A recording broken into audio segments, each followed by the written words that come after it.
Hello everyone.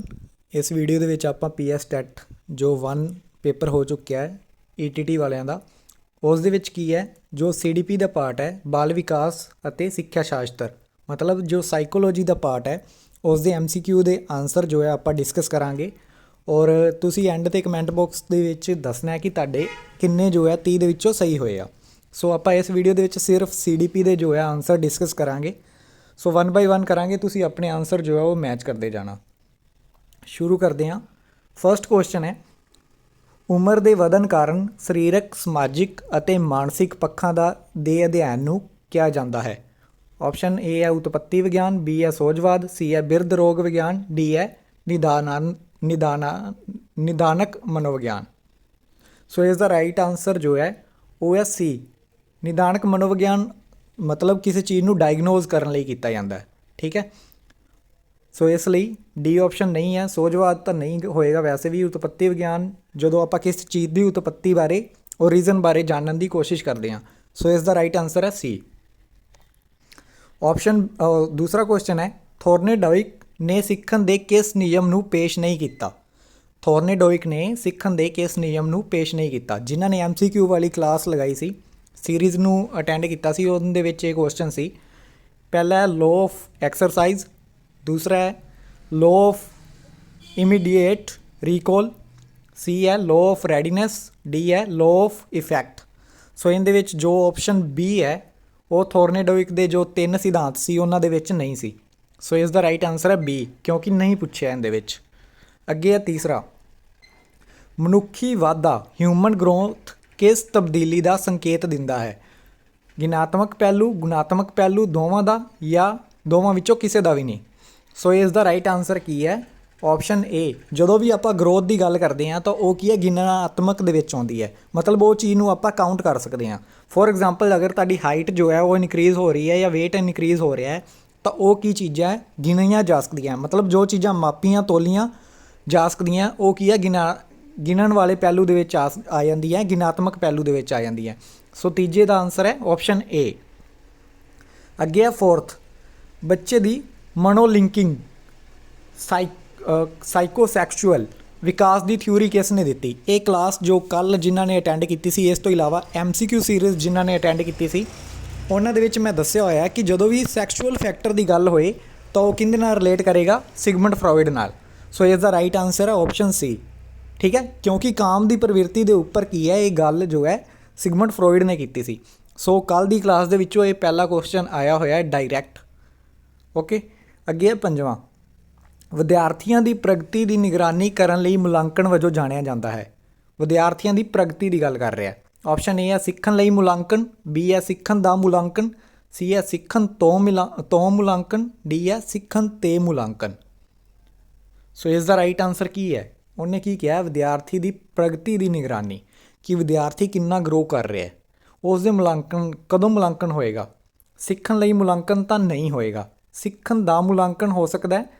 ਇੱਕ ਵਾਰੀ ਇਸ ਨੂੰ ਆਪਾਂ ਛੱਡ ਦਿੰਦੇ ਹਾਂ, ਸਿੱਖਣ ਤੋਂ ਮੁਲਾਂਕਣ ਨਹੀਂ ਹੋਏਗਾ। ਮਤਲਬ ਦੋ ਆਪਸ਼ਨ ਆਪਾਂ ਐਲੀਮੀਨੇਟ ਕਰ ਲਈਆਂ, ਸਿੱਖਣ ਤੇ ਮੁਲਾਂਕਣ। ਕੀ ਗੱਲ ਕਰ ਰਿਹਾ, ਪ੍ਰਗਤੀ ਦੀ ਗੱਲ ਕਰ ਰਿਹਾ, ਪ੍ਰਗਤੀ ਦੀ ਨਿਗਰਾਨੀ। ਮਤਲਬ ਇਸ ਦਾ ਆਨਸਰ ਬੀ ਔਰ ਡੀ ਦੋਨਾਂ ਦੇ ਵਿੱਚੋਂ ਹੋ ਸਕਦਾ ਹੈ, ਲੇਕਿਨ ਜੋ ਜ਼ਿਆਦਾ ਇਫੈਕਟਿਵ ਲੱਗ ਰਿਹਾ ਉਹ ਹੈ ਬੀ। ਠੀਕ ਹੈ, ਪੰਜਵੇਂ ਦਾ ਆਨਸਰ ਕੀ ਹੈ, ਬੀ। ਅੱਗੇ ਛੇਵਾਂ, ਵੈਦ ਨਿਗਮਨੀ ਦਲੀਲ ਦਾ ਸਿੱਟਾ ਕੀ ਹੈ। ਵੈਦ ਨਿਗਮਨੀ ਦਲੀਲ ਦਾ ਸਿੱਟਾ ਕੀ ਹੈ। ਏ ਹੈ ਨਿਸ਼ਚਿਤ, ਬੀ ਹੈ ਸੰਭਾਵੀ, ਸੀ ਹੈ ਅਨੁਭਵ, ਡੀ ਹੈ ਨਿਰੀਖਣ। ਸੋ ਛੇਵੇਂ ਦਾ ਆਨਸਰ ਕੀ ਆਏਗਾ, ਡੀ, ਨਿਰੀਖਣ। ਅੱਗੇ ਹੈ ਸੱਤਵਾਂ ਕੁਐਸਚਨ, ਲਿੰਗ ਪੱਖਪਾਤ ਜੈਂਡਰ ਬਾਇਸ ਤੋਂ ਕੀ ਭਾਵ ਹੈ। ਆਪਸ਼ਨ ਏ ਹੈ ਤਕਨੋਲੋਜੀ ਨੂੰ ਵਰਤਣ ਲਈ ਲੜਕੇ ਅਤੇ ਲੜਕੀਆਂ ਨਾਲ ਬਰਾਬਰ ਦਾ ਵਿਵਹਾਰ। ਇਹ ਆਪਸ਼ਨ ਜੋ ਹੈ ਐਲੀਮੀਨੇਟ ਹੋ ਜਾਏਗੀ, ਕਿਉਂਕਿ ਉਹ ਜੈਂਡਰ ਪੱਖਪਾਤ ਦੀ ਗੱਲ ਕਰ ਰਿਹਾ ਤਾਂ ਬਰਾਬਰ ਵਿਵਹਾਰ ਤਾਂ ਹੋਏਗਾ ਨਹੀਂ। ਬੀ ਹੈ ਢੁਕਵੇਂ ਵਿਦਿਅਕ ਕਾਰਨਾਂ ਤੋਂ ਬਗੈਰ ਲੜਕੇ ਅਤੇ ਲੜਕੀ ਨਾਲ ਵੱਖਰਾ ਵਿਵਹਾਰ ਕਰਨਾ। ਇਹ ਆਪਸ਼ਨ ਨੂੰ ਆਪਾਂ ਇੱਕ ਵਾਰੀ ਛੱਡ ਦਿੰਦੇ ਹਾਂ, ਬਾਕੀ ਦੇਖਦੇ ਹਾਂ। ਢੁਕਵੇਂ ਵਿਦਿਅਕ ਕਾਰਨ ਕਰਕੇ ਲੜਕੇ ਅਤੇ ਲੜਕੀ ਨਾਲ ਵੱਖਰਾ ਵਿਵਹਾਰ ਕਰਨਾ, ਇਹਦੇ ਵਿੱਚ ਵੀ ਵੱਖਰੇ ਦੋਵਾਂ ਦੀ ਗੱਲ ਹੋ ਰਹੀ ਹੈ। ਤੀਸਰਾ ਹੈ ਸਾਰੇ ਵਿਦਿਅਕ ਮਾਮਲਿਆਂ ਵਿੱਚ ਲੜਕੇ ਅਤੇ ਲੜਕੀਆਂ ਨਾਲ ਬਰਾਬਰ ਵਿਵਹਾਰ ਕਰਨਾ। ਮਤਲਬ ਆਪਸ਼ਨ ਏ ਔਰ ਡੀ ਤਾਂ ਆਪਾਂ ਐਲੀਮੀਨੇਟ ਕਰਤੀਆਂ, ਕਿਉਂਕਿ ਬਰਾਬਰ ਵਿਵਹਾਰ ਕਰ ਰਿਹਾ ਹੈ। तो ਵੱਖਰਾ ਔਰ ਵੱਖਰਾ ਦੋਵਾਂ ਬੀ ਔਰ ਸੀ ਦੇ ਵਿੱਚ ਆਪਸ਼ਨ ਆ ਰਿਹਾ। ਸੋ ਇਹ ਕੀ ਹੈ, ਲਿੰਗ ਪੱਖਪਾਤ ਦੀ ਗੱਲ ਕਰ ਰਿਹਾ ਹੈ। ਸਿਰਫ ਐਜੂਕੇਸ਼ਨ ਦੇ ਵਿੱਚ ਹੋਏਗਾ ਤਾਂ ਇਹ ਆਪਸ਼ਨ ਜੋ ਹੈ ਗਲਤ ਹੈ, ਕਿਉਂਕਿ ਉਹ ਪੂਰੇ ਲਿੰਗ ਪੱਖਪਾਤ ਦੀ ਗੱਲ ਕਰ ਰਿਹਾ ਹੈ। ਤਾਂ ਇਸ ਦਾ ਰਾਈਟ ਆਨਸਰ ਕੀ ਹੈ, ਬੀ, ਢੁਕਵੇਂ ਵਿਦਿਅਕ ਕਾਰਨਾਂ ਤੋਂ ਬਗੈਰ। ਜਦੋਂ ਐਜੂਕੇਸ਼ਨਲ ਫੈਕਟਰ ਨਹੀਂ ਹੋਣਗੇ ਤਾਂ ਵੀ ਕੀ ਹੈ, ਲੜਕੇ ਅਤੇ ਲੜਕੀ ਦੇ ਵਿੱਚ ਜਦੋਂ ਭਿੰਨਤਾ ਹੋਏਗੀ, ਭੇਦਭਾਵ ਕੀਤਾ ਜਾਏਗਾ, ਤਾਂ ਉਹ ਕੀ ਹੈ, ਜੈਂਡਰ ਬਾਇਸ ਕਹਿਲਾਏਗਾ। 8ਵਾਂ ਕੁਐਸਚਨ ਹੈ, ਇੱਕ ਵਿਅਕਤੀ ਜਿਸ ਦੀ ਇੱਕ ਵਿਸ਼ੇਸ਼ ਸਿੱਖਣ ਦੀ ਅਯੋਗਤਾ ਹੈ, ਅਯੋਗਤਾ ਵਰਡ ਨੂੰ ਧਿਆਨ ਨਾਲ ਪੜ੍ਹਨਾ। ਆਪਸ਼ਨ ਏ ਹੈ, ਉਸ ਦੀ ਇੱਕ ਜਾਂ ਵਧੇਰੇ ਬੁਨਿਆਦੀ ਮਨੋਵਿਗਿਆਨਿਕ ਪ੍ਰਕਿਰਿਆ ਵਿੱਚ ਵਿਗਾੜ ਹੈ। ਬੀ ਹੈ, ਉਸ ਨੂੰ ਸਿੱਖਣ ਵਿੱਚ ਮੁਸ਼ਕਿਲ ਹੈ। ਸੀ ਹੈ, ਉਸ ਦੀ ਸਮੱਸਿਆ ਦੇਖਣ ਅਤੇ ਸੁਣਨ ਦੀ ਅਪੰਗਤਾ ਕਰਕੇ ਨਹੀਂ ਹੈ। ਡੀ ਹੈ, ਉਪਰੋਕਤ ਸਾਰੇ। ਸੋ ਇਸ ਦਾ ਰਾਈਟ ਆਨਸਰ ਕੀ ਹੈ, ਆਪਸ਼ਨ ਏ। ਕੀ ਹੈ, ਉਸ ਦੀ ਇੱਕ ਜਾਂ ਵਧੇਰੇ ਬੁਨਿਆਦੀ ਮਨੋਵਿਗਿਆਨਿਕ ਪ੍ਰਕਿਰਿਆਵਾਂ ਵਿੱਚ ਕੀ ਹੈ, ਵਿਗਾੜ ਹੈ। ਵਿਸ਼ੇਸ਼ ਸਿੱਖਣ ਅਯੋਗਤਾ ਦੀ ਗੱਲ ਕੀਤੀ ਹੈ, ਠੀਕ ਹੈ। ਸੋ ਇਸ ਦਾ ਰਾਈਟ ਆਨਸਰ ਹੈ ਆਪਸ਼ਨ ਏ। ਅੱਗੇ 9ਵਾਂ, ਵਿਅਕਤੀ ਨੂੰ ਸਵੈ ਵਾਸਤਵਿਕ ਦੀਆਂ ਜ਼ਰੂਰਤਾਂ ਨੂੰ ਪੂਰਾ ਕਰਨ ਲਈ ਪ੍ਰੇਰਿਤ ਕਰਨ ਲਈ ਲੋੜਾਂ ਦੀ ਘਾਟ ਨੂੰ ਪਹਿਲਾਂ ਸੰਤੁਸ਼ਟ ਕਰਨ ਦੀ ਜ਼ਰੂਰਤ ਹੈ। ਇਹ ਕੌਣ ਕਹਿੰਦਾ ਹੈ? ਆਪਸ਼ਨ ਏ ਹੈ ਪਿਆਜੇ, ਬੀ ਹੈ ਆਲਪੋਰਟ, ਸੀ ਹੈ ਮੈਸਲੋ, ਡੀ ਹੈ ਬਰੂਨਰ। ਸੋ 9th ਕੁਐਸਚਨ ਦਾ ਆਨਸਰ ਕੀ ਹੈ? ਮੈਂ ਕੱਲ੍ਹ ਵੀ ਕਲਾਸ ਦੇ ਵਿੱਚ ਦੱਸਿਆ ਸੀ ਕਿ ਜਿੱਥੇ ਵੀ ਮੂਲ ਪ੍ਰਵਿਰਤੀਆਂ ਦੀ ਗੱਲ ਆਏਗੀ ਉੱਥੇ ਉਸ ਦਾ ਰਾਈਟ ਆਨਸਰ ਕੀ ਹੈ, ਮੈਸਲੋ ਹੋਏਗਾ। ਸਵੈ ਵਾਸਤਵਿਕ ਜ਼ਰੂਰਤਾਂ ਮਤਲਬ ਮੂਲ ਪ੍ਰਵਿਰਤੀਆਂ ਦੀ ਜਿੱਥੇ ਗੱਲ ਆਏਗੀ ਉੱਥੇ ਉਸ ਦਾ ਆਨਸਰ ਕੀ ਹੋਏਗਾ, ਮੈਸਲੋ ਹੋਏਗਾ। ਜਿਨ੍ਹਾਂ ਨੇ MCQ ਸੀਰੀਜ਼ ਨੂੰ ਲਿਆ ਸੀ ਉਹਨਾਂ ਨੂੰ ਇਹ ਪਤਾ ਹੋਏਗਾ। ਸੋ ਇਸ 10ਵਾਂ ਅੱਗੇ, ਵਾਈਗੋਸਤਕੀ ਦੇ ਸਿਧਾਂਤ ਅਨੁਸਾਰ ਸਕੈਫੋਲਡਿੰਗ ਦਾ ਉਦੇਸ਼ ਕੀ ਹੈ? ਆਪਸ਼ਨ ਏ ਹੈ ਅਧਿਆਪਕਾਂ ਨੂੰ ਸਵੈ ਅਧਿਐਨ ਦੁਆਰਾ ਗਿਆਨ ਅਤੇ ਹੁਨਰ ਪ੍ਰਾਪਤ ਕਰਨ ਵਿੱਚ ਸਹਾਇਤਾ। ਬੀ ਹੈ ਅਧਿਆਪਕਾਂ ਨੂੰ ਆਨਲਾਈਨ ਅਧਿਐਨ ਕਰਨ ਅਤੇ ਗਿਆਨ ਅਤੇ ਹੁਨਰ ਪ੍ਰਾਪਤ ਕਰਨ ਵਿੱਚ ਸਹਾਇਤਾ। ਸੀ ਹੈ ਵਿਦਿਆਰਥੀਆਂ ਨੂੰ ਉਹ ਗਿਆਨ ਅਤੇ ਹੁਨਰ ਹਾਸਿਲ ਕਰਨ ਵਿੱਚ ਸਹਾਇਤਾ ਕਰਨਾ ਜੋ ਉਹ ਤੇ ਆਪਣੇ ਆਪ ਸਿੱਖਦੇ ਹਨ। ਡੀ ਹੈ ਵਿਦਿਆਰਥੀ ਨੂੰ ਗਿਆਨ ਅਤੇ ਹੁਨਰ ਹਾਸਿਲ ਕਰਨ ਵਿੱਚ ਸਹਾਇਤਾ ਕਰਨਾ ਜੋ ਉਹ ਆਪਣੇ ਆਪ ਨਹੀਂ ਸਿੱਖਦੇ। ਸੋ 10ਵੀਂ ਦਾ ਆਨਸਰ ਕੀ ਹੈ? ਡੀ, ਠੀਕ ਹੈ। ਜੇਕਰ ਉਹ ਆਪ ਸਿੱਖ ਰਿਹਾ ਤਾਂ ਫਿਰ ਗਿਆਨ ਦੇਣ ਦਾ ਕੀ ਮਤਲਬ ਹੈ? ਅਧਿਆਪਕ ਨੂੰ ਆਨਲਾਈਨ ਅਧਿਐਨ ਕਰਨ ਦੁਆਰਾ, ਅਧਿਆਪਕ ਦੀ ਤਾਂ ਗੱਲ ਹੀ ਨਹੀਂ ਕਰੇਗਾ ਨਾ ਵਾਈਗੋਸਤਕੀ, ਕਿਉਂਕਿ ਸਾਈਕੋਲੋਜੀ ਅਗਰ ਗੱਲ ਕਰ ਰਹੇ ਹਾਂ CDP ਦੀ, ਤਾਂ ਬਾਲ ਵਿਕਾਸ ਦੇ ਵਿੱਚ ਅਧਿਆਪਕ ਦੀ ਗੱਲ ਨਹੀਂ ਹੋਏਗੀ। ਅਧਿਆਪਕ ਨੂੰ ਆਪਾਂ ਗਿਆਨ ਦੇਣਾ ਹੈ, ਠੀਕ ਹੈ। ਅਧਿਆਪਕ ਦੀ ਇੱਥੇ ਵੀ ਗੱਲ ਕੀਤੀ ਗਈ ਹੈ। ਸੋ ਵਿਦਿਆਰਥੀਆਂ ਦੀ ਗੱਲ ਹੋਏਗੀ ਜਿੱਥੇ, ਉੱਥੇ ਕੀ ਹੈ, ਇਹ ਵਰਡ ਜੋ ਹੈ ਉਸ ਦਾ ਮੀਨਿੰਗ ਹੋਏਗਾ, ਉਸ ਦਾ ਏਮ ਹੋਏਗਾ। ਅੱਗੇ ਹੈ 11ਵਾਂ, ਗੋਰਡਨਰ ਦੀ ਅੰਤਰ ਵਿਅਕਤੀਗਤ ਬੁੱਧੀ ਹੈ। ਆਪਸ਼ਨ ਏ ਹੈ ਤਰਕ ਦੀਆਂ ਲੰਮੀਆਂ ਲੜੀਆਂ ਨੂੰ ਸੰਭਾਲਣ ਦੀ ਯੋਗਤਾ। ਬੀ ਹੈ ਕਿਸੇ ਦੀ ਸਰੀਰਕ ਗਤੀ ਨੂੰ ਨਿਯੰਤਰਿਤ ਕਰਨ ਦੀ ਯੋਗਤਾ। ਸੀ ਹੈ ਹੋਰ ਲੋਕਾਂ ਦੀਆਂ ਪ੍ਰੇਰਨਾਵਾਂ ਅਤੇ ਇੱਛਾਵਾਂ ਦਾ ਢੁਕਵਾਂ ਜਵਾਬ ਦੇਣ ਦੀ ਯੋਗਤਾ। ਡੀ ਹੈ ਆਪਣੀ ਤਾਕਤ, ਕਮਜ਼ੋਰੀਆਂ, ਇੱਛਾਵਾਂ ਅਤੇ ਬੁੱਧੀ ਜਾਣਨ ਦੀ ਯੋਗਤਾ। ਸੋ 11ਵੀਂ ਦਾ ਆਨਸਰ ਕੀ ਹੈ? ਆਪਸ਼ਨ ਸੀ, ਅੰਤਰ ਵਿਅਕਤੀਗਤ ਦੀ ਆ ਰਹੀ ਹੈ, ਮਤਲਬ ਦੋ ਅਲੱਗ-ਅਲੱਗ ਵਿਅਕਤੀਆਂ ਜਾਂ ਹੋਰ ਲੋਕਾਂ ਦੀ ਗੱਲ ਕਰ ਰਿਹਾ, ਠੀਕ ਹੈ। ਆਪਣੀ ਤਾਕਤ ਦੀ ਗੱਲ ਨਹੀਂ ਕਰ ਰਿਹਾ। ਸੋ ਡੀ ਇਸ ਦਾ ਰਾਈਟ ਆਨਸਰ ਨਹੀਂ ਹੋਏਗਾ। ਓਕੇ, ਹੋਰ ਲੋਕਾਂ ਦੀਆਂ ਪ੍ਰੇਰਨਾਵਾਂ, ਇੱਛਾਵਾਂ ਅਤੇ ਢੁਕਵਾਂ ਜਵਾਬ ਦੇਣ ਦੀ ਯੋਗਤਾ ਦੀ ਗੱਲ ਕਰ ਰਿਹਾ ਗੋਰਡਨਰ। ਅੱਗੇ ਹੈ 12ਵਾਂ, ਕੇਂਦਰ ਮੁਖੀ ਸੋਚ ਦਾ ਸਮਾਨਾਰਥਕ ਹੈ। ਆਪਸ਼ਨ ਏ ਹੈ ਸਿਰਜਣਾਤਮਕਤਾ। ਬੀ ਹੈ ਲਾਭਕਾਰੀ ਸੋਚ। ਸੀ ਹੈ ਬੁੱਧੀ। ਡੀ ਹੈ ਪ੍ਰਜਨਨ ਸੋਚ। ਸੋ ਕੇਂਦਰ ਮੁਖੀ ਸੋਚ ਕਿੱਥੇ ਹੋਏਗੀ? ਜਦੋਂ ਵਿਅਕਤੀ ਦੀ ਆਪਣੀ ਇੰਟੈਲੀਜੈਂਸ ਕੰਮ ਕਰੇਗੀ, ਆਪਣੀ ਬੁੱਧੀ ਕੰਮ ਕਰੇਗੀ, ਠੀਕ ਹੈ। ਸੋ ਇਸ ਦਾ ਰਾਈਟ ਆਨਸਰ ਕੀ ਹੈ? ਆਪਸ਼ਨ ਸੀ। ਅੱਗੇ ਹੈ 13ਵਾਂ, ਸੰਕਲਪ ਕੰਸੈਪਟ ਕਿਸ ਨੂੰ ਦਰਸਾਉਂਦਾ ਹੈ? ਆਪਸ਼ਨ ਏ ਹੈ ਵੱਖਰੀਆਂ ਵਿਸ਼ੇਸ਼ਤਾਵਾਂ ਵਾਲੀਆਂ ਪ੍ਰਤੀਕਿਰਿਆਵਾਂ ਦੀ ਸ਼੍ਰੇਣੀ। ਬੀ ਹੈ ਅਸਧਾਰਨ ਵਿਸ਼ੇਸ਼ਤਾਵਾਂ ਵਾਲੀਆਂ ਪ੍ਰਤੀਕਿਰਿਆ ਦੀ ਸ਼੍ਰੇਣੀ। ਸੀ ਹੈ ਅਸਧਾਰਨ ਵਿਸ਼ੇਸ਼ਤਾਵਾਂ ਵਾਲੀਆਂ ਉਤੇਜਿਤ ਕਿਰਿਆਵਾਂ ਦੀ ਸ਼੍ਰੇਣੀ। ਡੀ ਹੈ ਇੱਕੋ ਜਿਹੀਆਂ ਵਿਸ਼ੇਸ਼ਤਾਵਾਂ ਵਾਲੀ ਉਤੇਜਿਤ ਕਿਰਿਆਵਾਂ ਦੀ ਸ਼੍ਰੇਣੀ। ਸੋ 13ਵੇਂ ਦਾ ਆਨਸਰ ਕੀ ਬਣ ਰਿਹਾ? ਆਪਸ਼ਨ ਡੀ, ਸੰਕਲਪ ਕੰਸੈਪਟ ਕਿਸ ਨੂੰ ਕਹਿੰਦੇ ਆ? ਜਦੋਂ ਇੱਕੋ ਜਿਹੀਆਂ ਵਿਸ਼ੇਸ਼ਤਾਵਾਂ ਵਾਲੀਆਂ ਉਤੇਜਿਤ ਕਿਰਿਆਵਾਂ ਦੀ ਸ਼੍ਰੇਣੀ ਹੋਏ। ਅੱਗੇ ਹੈ ਸੇਫਲੋਕੋਡਲ ਵਿਕਾਸ ਦਾ ਮਤਲਬ ਹੈ। ਆਪਸ਼ਨ ਏ ਹੈ ਖਾਸ ਤੋਂ ਆਮ। ਬੀ ਹੈ ਇਕਸਾਰ ਵਿਕਾਸ ਨਹੀਂ। ਸੀ ਹੈ ਵਾਧਾ ਸਿਰ ਤੋਂ ਹੇਠਾਂ ਵੱਲ ਹੁੰਦਾ ਹੈ। ਡੀ ਹੈ ਵਿਕਾਸ ਇੱਕ ਨਿਰੰਤਰ ਪ੍ਰਕਿਰਿਆ ਹੈ। ਸੋ ਇਸ ਦਾ ਰਾਈਟ ਆਨਸਰ ਕੀ ਹੈ 14ਵੇਂ ਦਾ? ਸੀ। ਅੱਗੇ ਹੈ 15ਵਾਂ, ਕਿਹੜੀ ਅਲੰਕਾਰਿਕ ਗਿਆਨ ਮੈਟਾਕੋਗਨੀਟਿਵ ਦੀ ਕਿਸਮ ਨਹੀਂ ਹੈ? ਨਹੀਂ ਹੈ। ਆਪਸ਼ਨ ਏ ਹੈ ਪ੍ਰਕਿਰਿਆ ਸੰਬੰਧੀ ਗਿਆਨ, ਬੀ ਹੈ ਮੁਲਾਂਕਣ ਸੰਬੰਧੀ ਗਿਆਨ, ਸੀ ਹੈ ਸ਼ਰਤ ਵਾਲਾ ਗਿਆਨ, ਡੀ ਹੈ ਘੋਸ਼ਣਾਤਮਕ ਗਿਆਨ। ਸੋ ਮੈਟਾ ਦੀ ਗੱਲ ਕਰ ਰਿਹਾ ਤਾਂ ਮੁਲਾਂਕਣ ਨਹੀਂ ਆਏਗਾ ਇਸ ਦੇ ਵਿੱਚ, ਠੀਕ ਹੈ। ਮੈਟਾਕੋਗਨੀਟਿਵ ਇਹਦੇ ਬਾਕੀ ਜੋ ਹੈ ਤਿੰਨੇ ਜੋ ਹੈ ਇਹਦੇ ਵਿੱਚ ਸ਼ਾਮਿਲ ਨੇ, ਉਹਨੇ ਨਹੀਂ ਪੁੱਛਿਆ। Okay, so B is the right answer ਹੈ। ਅੱਗੇ 16ਵਾਂ, ਸਿਰਜਣਾਤਮਕ ਸੋਚ ਕ੍ਰੀਏਟਿਵ ਥਿੰਕਿੰਗ ਦੇ 4 ਪੜਾਅ ਹਨ। ਆਪਸ਼ਨ ਏ ਹੈ ਤਿਆਰੀ, ਪ੍ਰਫੁੱਲਤ, ਉਦਾਹਰਨ, ਤਸਦੀਕ, ਬੀ ਹੈ ਤਿਆਰੀ, ਅਨੁਭੂਤੀ, ਪ੍ਰਕਾਸ਼, ਤਸਦੀਕ, ਸੀ ਹੈ ਤਿਆਰੀ, ਸ਼ਮੂਲੀਅਤ, ਪ੍ਰਕਾਸ਼, ਤਸਦੀਕ, ਡੀ ਹੈ ਤਿਆਰੀ, ਪ੍ਰਫੁੱਲਤ, ਪ੍ਰਕਾਸ਼, ਤਸਦੀਕ। ਸੋ ਇਸ ਦਾ ਰਾਈਟ ਆਨਸਰ ਕੀ ਹੈ 16ਵੇਂ ਦਾ? Option A. ਸਭ ਤੋਂ ਪਹਿਲਾਂ ਕ੍ਰੀਏਟਿਵ ਥਿੰਕਿੰਗ ਦੇ ਵਿੱਚ ਕੀ ਕਰਦੇ ਹਾਂ ਆਪਾਂ? ਤਿਆਰੀ ਕਰਦੇ ਹਾਂ, ਫਿਰ ਉਸ ਚੀਜ਼ ਨੂੰ ਕੀ ਹੈ ਪ੍ਰਫੁੱਲਤ ਕਰਨ ਲਈ ਆਪਾਂ ਨੂੰ ਮੋਟੀਵੇਸ਼ਨ ਮਿਲਦੀ ਹੈ, ਫਿਰ ਆਪਾਂ ਇੱਕ ਉਦਾਹਰਨ ਦੇ ਕੇ, ਇੱਕ ਐਗਜ਼ਾਮਪਲ ਦੇ ਕੇ ਉਹ ਚੀਜ਼ ਸਾਹਮਣੇ ਲੈ ਕੇ ਆਉਂਦੇ ਹਾਂ, ਔਰ ਉਸ ਦੀ ਕੀ ਹੈ ਤਸਦੀਕ ਕੀਤੀ ਜਾਂਦੀ ਹੈ ਕਿ ਇਹ ਚੀਜ਼ ਅਸੀਂ ਕ੍ਰੀਏਟ ਕੀਤੀ ਹੈ। ਓਕੇ, ਇਨਵੈਂਟ ਕੀਤੀ ਹੈ। ਅੱਗੇ ਹੈ 17ਵਾਂ, ਸੰਮਿਲਿਤ ਸਿੱਖਿਆ ਸ਼ਬਦ ਪਹਿਲੀ ਵਾਰ ਕਿੱਥੇ ਵਰਤਿਆ ਗਿਆ? ਆਪਸ਼ਨ ਏ ਹੈ ਸਰਵ ਸਿੱਖਿਆ ਅਭਿਆਨ 2005, ਬੀ ਹੈ ਸੈਕੰਡਰੀ ਪੜਾਅ ਅਤੇ ਅਸਮਰੱਥ ਬੱਚਿਆਂ ਡਿਸੇਬਲਡ ਲਈ ਸਮਾਵੇਸ਼ੀ ਸਿੱਖਿਆ ਦੀ ਯੋਜਨਾ 2009, ਸੀ ਹੈ ਰਾਸ਼ਟਰੀ ਪਾਠਕ੍ਰਮ ਦਾ ਢਾਂਚਾ 2005, ਡੀ ਹੈ ਸਾਲਾਮਾਂਕਾ ਸਟੇਟਮੈਂਟ ਅਤੇ ਕਾਰਵਾਈ ਦਾ ਢਾਂਚਾ 1994। ਸੋ ਇਸ ਦੇ ਦੋ ਆਪਸ਼ਨ ਲੱਗ ਰਹੇ ਆ, ਲੇਕਿਨ ਜੋ ਏ ਔਰ ਸੀ ਦੇ ਵਿੱਚੋਂ ਹੋ ਸਕਦਾ ਹੈ, ਲੇਕਿਨ ਜੋ ਸੀ ਆਪਸ਼ਨ ਹੈ ਉਹ ਬੇਸਿਕਲੀ ज़्यादा वैलिड लग रही है, क्योंकि NCF 2005 ने काफ़ी सारियां जो है प्रोविज़न प्रोवाइड किए सी एजुकेशन दे विच। सो इसका राइट आंसर सी है। 18वां क्वेश्चन है, निरंतर अते व्यापक मुलांकन CCE का उद्देश है? ऑप्शन ए है बच्चे की समुची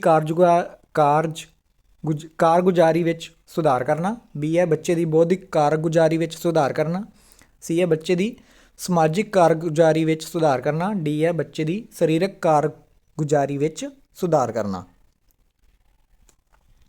ਸੋ ਬੇਸਿਕਲੀ ਐਜੂਕੇਸ਼ਨ ਕਿਸ ਦੀ ਗੱਲ ਕਰ ਰਿਹਾ?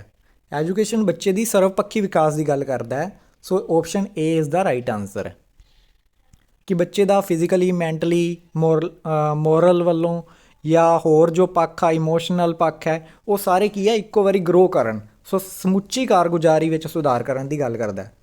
19 ਨੰਬਰ ਹੈ, ਪ੍ਰਤਿਭਾਸ਼ਾਲੀ ਵਿਦਿਆਰਥੀ ਗੈਰ ਪ੍ਰਤਿਭਾਸ਼ਾਲੀ ਸਹਿਪਾਠੀਆਂ ਨਾਲੋਂ ਵੱਖਰੇ ਹਨ। ਇਨਕੋਡਿੰਗ ਜਾਣਕਾਰੀ ਵਿੱਚ ਹੌਲੀ ਹਨ, ਅਮੂਰਤ ਵਿਚਾਰਾਂ ਨੂੰ ਵਧੇਰੇ ਤੇਜ਼ੀ ਨਾਲ ਜੋੜਨ ਵਿੱਚ, ਸੀ ਹੈ ਘੱਟ ਪੱਧਰ ਦੀ ਪ੍ਰੇਰਨਾ ਦਾ ਪ੍ਰਦਰਸ਼ਨ ਕਰਦੇ ਹਨ, ਡੀ ਹੈ ਘੱਟ ਸਵੈ ਪ੍ਰਭਾਵਸ਼ੀਲਤਾ ਰੱਖਦੇ ਹਨ। ਸੋ 19 ਦਾ ਆਨਸਰ ਕੀ ਹੈ? ਬੀ। ਪ੍ਰਤਿਭਾਸ਼ਾਲੀ ਬੱਚੇ ਕੀ ਆ ਅਬਸਟਰੈਕਟ ਥਿੰਕਿੰਗ ਕਰ ਸਕਦੇ ਆ, ਔਰ ਗੈਰ ਪ੍ਰਤਿਭਾਸ਼ਾਲੀ ਜੋ ਹੈ ਉਹ ਜਲਦੀ ਨਹੀਂ ਕਰ ਸਕਦੇ। ਗੈਰ ਪ੍ਰਤਿਭਾਸ਼ਾਲੀ ਵਿੱਚ ਬੇਸਿਕਲੀ ਪਛੜੇ ਵਿਦਿਆਰਥੀ ਆ ਜਾਂਦੇ ਆ। 20 ਨੰਬਰ ਹੈ, ਹੇਠ ਲਿਖਿਆਂ ਵਿੱਚੋਂ ਕਿਹੜਾ ਸਿਧਾਂਤ ਯੂਨੀਵਰਸਲ ਡਿਜ਼ਾਈਨ ਆਫ ਲਰਨਿੰਗ ਦਾ ਨਹੀਂ ਹੈ? Universal design of learning the option A ਹੈ ਸਿੱਖਣਾ ਕੀ ਹੈ, ਬੀ ਹੈ ਸਿੱਖਣ ਦਾ ਤਰੀਕਾ ਕੀ ਹੈ, ਸੀ ਹੈ ਸਿੱਖਣਾ ਕਦੋਂ ਹੈ, ਡੀ ਹੈ ਸਿੱਖਣ ਦਾ ਕਾਰਨ। ਯੂਨੀਵਰਸਲ ਡਿਜ਼ਾਈਨ ਆਫ ਲਰਨਿੰਗ, ਸੋ ਸਿੱਖਣਾ ਕੀ ਹੈ ਇਹ ਨਹੀਂ ਹੋ ਸਕਦਾ, ਇਹ ਆਪਸ਼ਨ ਆਪਾਂ ਐਲੀਮੀਨੇਟ ਕਰ ਦਿੰਦੇ ਹਾਂ। ਸੋ ਇਸ ਤੋਂ ਬਾਅਦ ਕੀ ਹੈ, ਸਿੱਖਣ ਦਾ ਤਰੀਕਾ ਕੀ ਹੈ, ਸਿੱਖਣਾ ਕਦੋਂ ਹੈ, ਇਹ ਵੀ ਆਪਸ਼ਨ ਐਲੀਮੀਨੇਟ ਹੋ ਜਾਂਦੀ ਹੈ, ਔਰ ਸਿੱਖਣ ਦਾ ਕਾਰਨ ਕੀ ਹੈ, D is the right answer ਹੈ। ਕਿਉਂਕਿ ਜਦੋਂ ਆਪਾਂ ਲਰਨਿੰਗ ਕਰਦੇ ਹਾਂ ਸਾਰੇ ਬੱਚਿਆਂ ਦੇ ਸਿੱਖਣ ਦੇ ਲਰਨਿੰਗ ਦੇ ਕਾਰਨ ਜੋ ਹੈ ਉਹ ਅਲੱਗ-ਅਲੱਗ ਹੁੰਦੇ ਆ। ਓਕੇ, ਸਿੱਖਣ ਦੇ ਤਰੀਕੇ ਬੇਸਿਕਲੀ ਜੋ ਹੈ ਸੇਮ ਰਹਿੰਦੇ ਆ, ਕਿਉਂਕਿ ਸਾਈਕੋਲੋਜੀਕਲ ਥਿਊਰੀਆਂ ਜੋ ਆ ਸਿਰਫ ਇੰਡੀਆ ਦੇ ਵਿੱਚ ਨਹੀਂ ਬਾਕੀ ਕੰਟਰੀਜ਼ ਦੇ ਵਿੱਚ ਵੀ ਵੈਲਿਡ ਨੇ।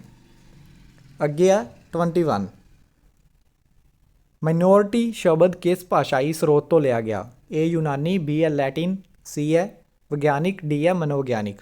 ਸੋ ਬੇਸਿਕਲੀ ਕੱਲ੍ਹ ਜੋ ਹੈ ਕਲਾਸ ਹੋਈ ਸੀ, ਉਸ ਦੇ ਵਿੱਚ ਕੁਝ ਵਰਡਸ ਦੱਸੇ ਗਏ ਸੀ ਔਰ ਉਹਨਾਂ ਦੀ ਓਰੀਜਨ ਦੇ ਬਾਰੇ ਦੱਸਿਆ ਗਿਆ ਸੀ ਕਿ ਕਿਹੜੀ ਭਾਸ਼ਾ ਤੋਂ ਉਹਨਾਂ ਦਾ ਓਰੀਜਨ ਹੋਇਆ। ਸੋ ਬੇਸਿਕਲੀ ਜਿੰਨੇ ਵੀ ਮੋਸਟਲੀ ਸ਼ਬਦ ਆ ਸਾਈਕੋਲੋਜੀ ਦੇ ਵਿੱਚ ਜੋ ਆਉਂਦੇ ਆ ਉਹ ਬੇਸਿਕਲੀ ਲੈਟਿਨ ਭਾਸ਼ਾ ਤੋਂ ਆਉਂਦੇ ਆ। ਇੱਕ ਸਾਈਕੋਲੋਜੀ ਜੋ ਸ਼ਬਦ ਹੈ ਉਹ ਗ੍ਰੀਕ ਤੋਂ ਆਇਆ, ਔਰ ਸਿੱਖਿਆ ਜੋ ਸ਼ਬਦ ਹੈ ਉਹ ਧਾਤੂ ਸਿੱਖਿਆ ਤੋਂ ਆਇਆ। ਬਾਕੀ ਮੋਸਟਲੀ ਸ਼ਬਦ ਜੋ ਆ ਉਹ ਲੈਟਿਨ ਤੋਂ ਆਉਂਦੇ ਆ। 22 ਨੰਬਰ ਹੈ, ਝਮਕ ਕੁਮਾਰੀ ਘਿਮਰੇ ਦਾ ਜਨਮ ਸੇਰੇਬਲ ਪੈਲਸੀ ਨਾਲ ਹੋਇਆ ਉਸ ਨੂੰ ਉਸ ਦੇ ਕਿਸ ਯੋਗਦਾਨ ਲਈ ਜਾਣਿਆ ਜਾਂਦਾ ਹੈ? ਸਾਹਿਤ, ਵਿਗਿਆਨ, ਭੂਗੋਲ, ਗਣਿਤ।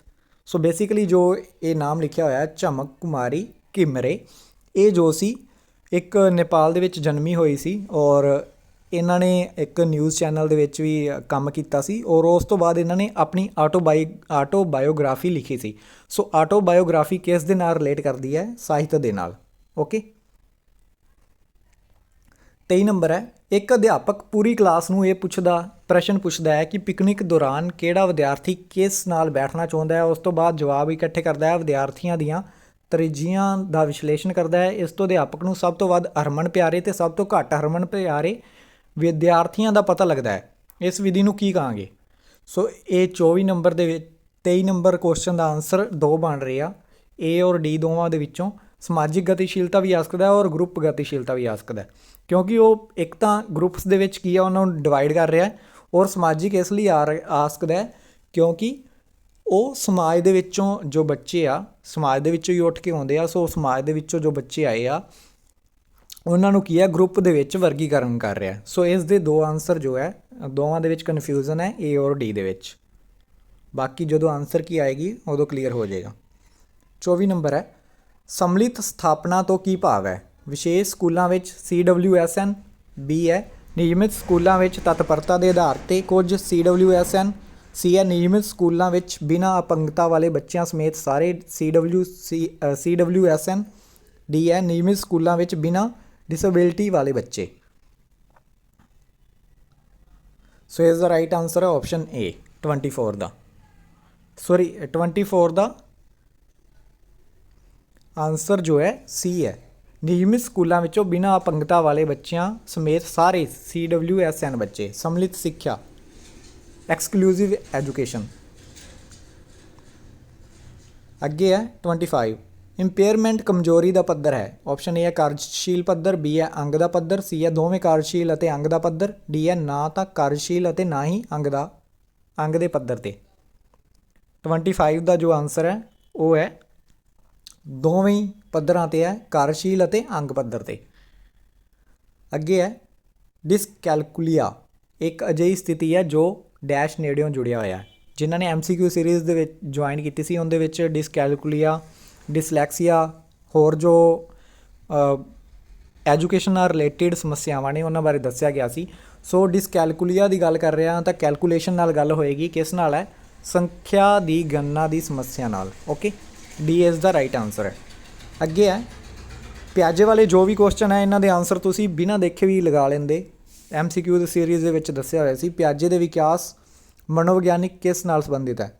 ਸੋ ਸਭ ਨੂੰ ਪਤਾ ਹੈ ਕਿ ਉਹ ਗਿਆਨਾਤਮਕ ਵਿਕਾਸ ਦੀ ਥਿਊਰੀ ਜੋ ਹੈ ਪਿਆਜੇ ਨੇ ਦਿੱਤੀ ਹੈ। ਸੋ ਇਸ ਦਾ ਰਾਈਟ ਆਨਸਰ ਹੈ ਬੋਧਾਤਮਕ ਵਿਕਾਸ, ਬੀ ਇਸ ਦਾ ਰਾਈਟ ਆਨਸਰ ਹੈ। ਓਕੇ, ਅੱਗੇ ਹੈ 28 ਨੰਬਰ, ਫਿਰ ਹੈ ਪਿਆਜੇ ਦੇ ਬੌਧਿਕ ਵਿਕਾਸ। ਅਗਰ ਤੁਸੀਂ ਥੋੜ੍ਹਾ ਜਿਹਾ ਦਿਮਾਗ ਲਗਾਓਗੇ ਨਾ ਤਾਂ ਇਸ ਕੁਐਸਚਨ ਦਾ ਆਨਸਰ ਜੋ ਹੈ ਉਹ ਥੱਲੇ ਵਾਲੇ ਕੁਐਸਚਨ ਦੇ ਵਿੱਚ ਹੀ ਦਿੱਤਾ ਹੋਇਆ ਹੈ। ਪਿਆਜੇ ਦਾ ਵਿਕਾਸ ਮਨੋਵਿਗਿਆਨ ਨਾਲ ਕਿਸ ਨਾਲ ਸੰਬੰਧਿਤ ਹੈ? ਬੋਧਾਤਮਕ ਵਿਕਾਸ ਦੀ ਗੱਲ ਕਰ ਰਿਹਾ ਔਰ ਥੱਲੇ ਲਿਖ ਵੀ ਰਿਹਾ ਹੈ ਕਿ ਪਿਆਜੇ ਦੀ ਬੌਧਿਕ ਵਿਕਾਸ ਦੇ ਸਿਧਾਂਤ।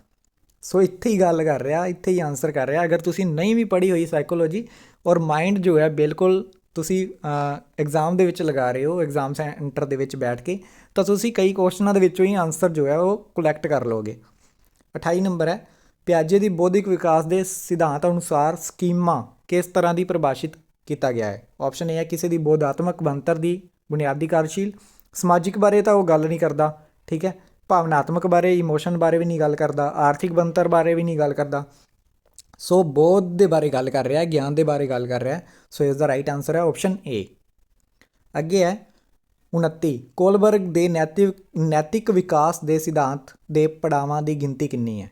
29 ਨੰਬਰ ਦਾ ਆਨਸਰ ਕੀ ਹੈ? ਸੀ 6। ਅੱਗੇ ਹੈ 30 ਨੰਬਰ, ZPD ਦੀ ਫੁੱਲ ਫਾਰਮ ਪੁੱਛੀ ਹੋਈ ਹੈ।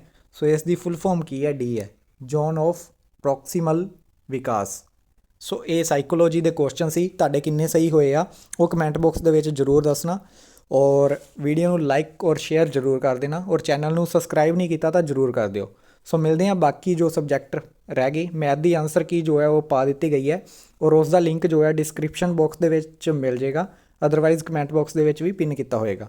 ਸੋ ਉਹ ਜੋ ਹੈ ਵੀਡੀਓ ਤੁਸੀਂ ਦੇਖ ਲੈਣਾ। ਬਾਕੀ ਵੀਡੀਓ ਜੋ ਹੈ ਬਾਕੀ ਆਨਸਰ ਕੀ ਵੀ ਤੁਹਾਨੂੰ ਇਸੇ ਚੈਨਲ ਤੇ ਪ੍ਰੋਵਾਈਡ ਕਰਵਾ ਦਿੱਤੀ ਜਾਏਗੀ। So thank you so much.